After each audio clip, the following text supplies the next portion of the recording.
My favorite antagonist in One Piece so far has to be Big Mom. That's right. Get out of here, Crocodile. Get out of here, Doflamingo. And get lost, Kaido. These are all very good antagonists, by the way. As much as I love a lot of the antagonists that have been in One Piece so far, there's just one who has stood out to me as just being one of my favorites in general. That's right, you guessed it, Big Mom. This is actually an opinion that I'm not entirely sure where the standing is within the One Piece community, because I know with my opinion of Usopp being the best character in the show, I am definitely in the minority, and honestly, I wouldn't be surprised if my take here was the same. Why do I always have the minority opinion? Maybe that says something about my taste, huh? Anyway, I remember starting off One Piece, honestly not knowing much about what was to come. I'd watched a few videos about it, but retained very little information. I think I vaguely remember hearing about Big Mom before watching it, but it didn't mean much to me at the time. Now, I remember when we caught a glimpse of Big Mom for the first time in the show, and I was a little upset, I'm gonna be honest, because I hate to say it, but at the time I was frustrated with Oda, because Oda knows how to draw like one or two type of woman, and I was already a little frustrated with Sanji in the Fishman Island arc because, yeah, so I was a little on edge. However, as Whole Cake Island came around and we began to see more and more of her, she began to grow on me. I found myself enjoying the time I saw her on screen, and even being a little sad to know that eventually she was gonna have to go down. I fucking love her little mama mama, and have been quoting it ever since she showed up and was saying it. So, this has had me thinking, why do I enjoy her so much as a character? Well, I think it comes down to the fact that Oda is just really good at writing characters overall. Especially ones that aren't usually written well, if that makes sense. Because he has this more subtle way of writing, and I actually really enjoy it. It's something that we're going to touch more on during my Usopp video, but the amount of subtleness he puts into his characters when writing what they would do or how they would react is immaculate. To the point where if you aren't watching with an open mind, it could go right over your head. Hence why I think Usopp is expertly written. However, this is a Big Mom video. So how does this pertain to Big Mom? Well, the writing is a little bit the same in this situation, in my opinion. Big Mom is not a good person. That much can be obvious to someone on the outside looking in. She neglects her many, many children, only uses them and loves them when they're useful to her, and often throws their parents to the side when she's done with them. In the simplest terms, Big Mom is extremely greedy. And this is actually how we're introduced to her, to make us villainize her from early on. Not only all of that, but she also takes the lifespans of those who live on her islands as a toll for living there. Like I said, not a good person. However, there's this kind of sad story hidden behind all of this awfulness. It's not really hidden, but we learn that there may be more to Big Mom as we hear she was only gotten hurt once. And it was when she got hurt emotionally. Big Mom has a photo of a woman she refers to as Mother. We learn that Big Mom was abandoned as a child as her parents didn't have the means to take care of her in her outbreaks anymore. So they leave her on an island of giants. Which kind of brings me to an interesting point. This might be so obvious that it may end up not being true, but I think Big Mom may be a half-giant. Not only is she abnormally big for a human, but she also keeps getting tied back to the giants in one way or another. In fact, a big part of her story arc is that she's desperate to get someone of the giant race to live on her land, because all of them have sworn her off. But Vipe! We saw both of her parents and neither of them were giants. This is a weak point on my end, but maybe one of them is a step-parent? Either that, or she's the first successful case of gigantification, which has been proven to be futile up until this point. I'm at the end of Wano at the moment, so if this changes, disregard this. The only cases of gigantification have been very, very temporary, often causing the host to die early as a result.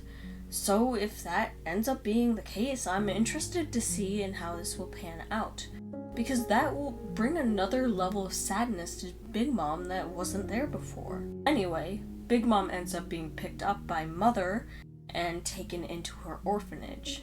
Big Mom was oftentimes harsh and violent, despite really wanting to help others. She would help them in ways that weren't really helpful, which resulted in others being afraid of her.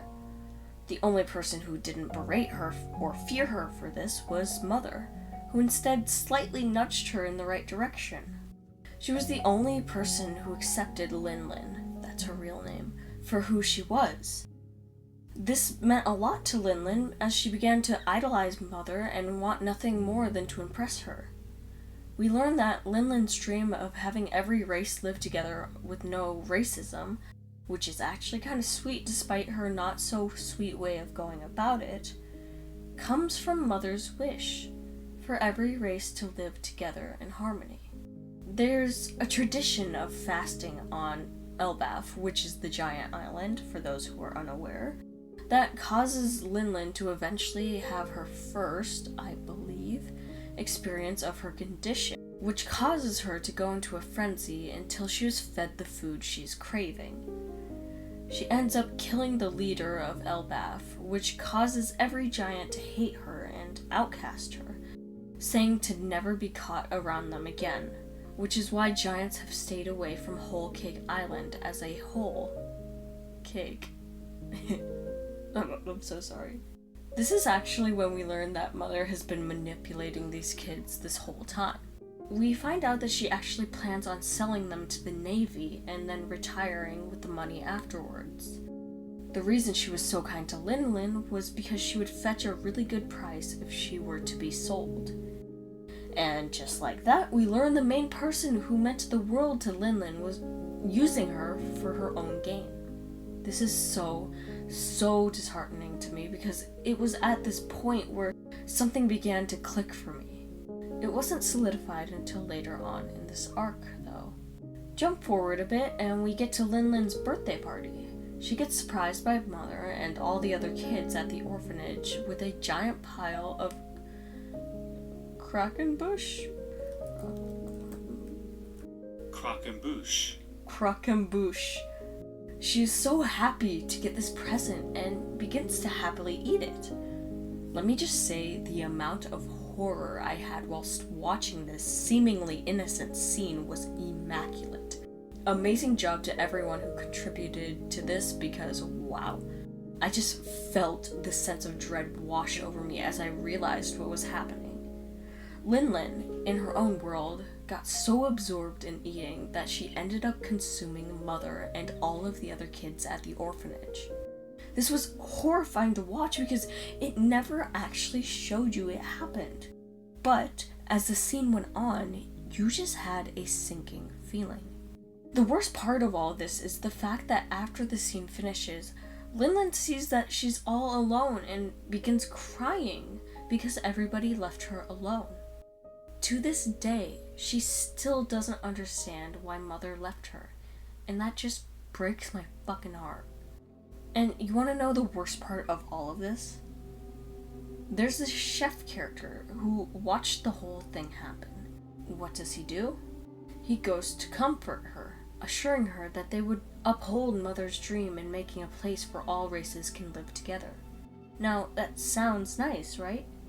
However, his true plan was to use her to gain power and rise up in the world. So, Lin Lin went from one manipulator to the next. This is what makes me feel so bad for Big Mom. This is a woman who has been manipulated all of her life, even by her son, Pero Sparrow. By the way, I fucking hate this dude with every fiber of my being, and I want to slam my head onto the cement every single time he's on screen. He saw the chance to run for the most obnoxious and enraging character in One Piece, and he got second place behind this guy. The only fucking thing worse than Peroli is fucking nay. Anyway, we see that Perospero begins to manipulate Big Mom as well, using her condition for his own benefit. In fact, she even gets manipulated by our side when she loses her memory, and we use her in order to get to the place we needed to be faster. I'm not saying that wasn't the best play on our part, but God, when you sit down and think about it, people have just been using her since day one. It's to the point where even though she does bad things, I kind of get reminded of her younger years where she did bad things with good intentions in mind. Imagine having one person who understands you and makes you feel like maybe you're not the worst person alive. You look up to her more than anyone else and respect her more than anything. Then she up and disappears on you with everyone else you cared about in one day. Now, not only that, but unbeknownst to you, that person had been manipulating you for her own gain the whole time. Like, that is so heartbreaking to me. Big Mom may not be a good person, and she may not go about things in the best ways, but I honestly think things may have gone differently if she had been brought up correctly. I'm still kind of suspicious on her connection with the giants and the possibility of successful gigantification, but that's honestly something that's probably going to be talked about soon if it hasn't already been and I'm just not there yet. Anyway, thank you guys all so much for watching. I know I've been gone for a while, but I've honestly been scrambling for inspiration and time. I actually really mean it when I say Big Mom is one of, if not my favorite antagonists in One Piece so far.